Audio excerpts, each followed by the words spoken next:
mia è una provocazione, nel senso che cerco di renderle visuali, accattivanti, seducenti, o almeno ci provo, e quindi così costringo all'avvicinamento e finalmente esplode poi la realtà del messaggio, cioè la poesia che in effetti voglio dire.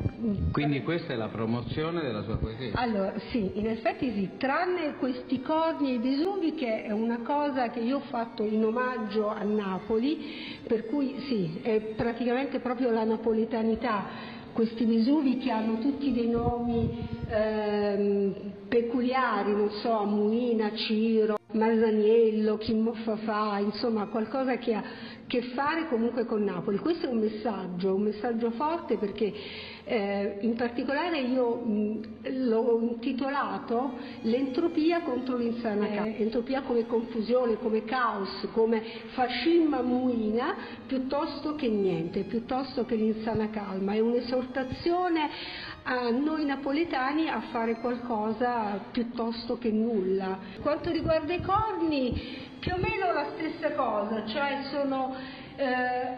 ci rappresentano i corni, è la napoletanità che è fatta di potere popolare, potere temporale, potere imperiale, tutti, la storia ci insegna, quindi e questo Napoli ci viene rappresentato, no? Attraverso questo corno apotropaico. In effetti cerchiamo sempre la fortuna, che la fortuna ci salvi.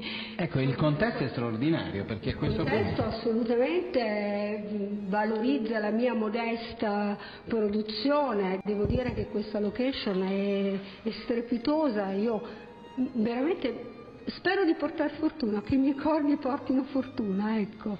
Anche perché questa struttura è stata per anni abbandonata, poi è stata ripresa. Quindi oggi è stata l'inaugurazione ufficiale di questo restauro, di questo luogo fiabesco, sembra una favola, sembra la casina delle favole, e quindi veramente che sia l'inizio di qualcosa. Insomma, diamo valore alle cose che abbiamo, perché sono strepitose. Del resto è straordinario anche il fatto che come prima iniziativa fatta per rivalutare questa struttura sia stata fatta una mostra di poesia visiva, qualcosa che ha a che fare con questo discorso sulla napoletanità, sul recupero. Sì, è vero, questo c'è uno stretto collegamento, ripeto, proprio perché ho cercato di portare questi lavori che comunque hanno a che fare con Napoli, insomma, sono delle icone, insomma, bisogna veramente fare qualcosa per questa città che io adoro, insomma, che proprio perché la amo mi dispiace vedere questo abbandono, vedere questa insana calma, ecco, l'insana calma. Grazie.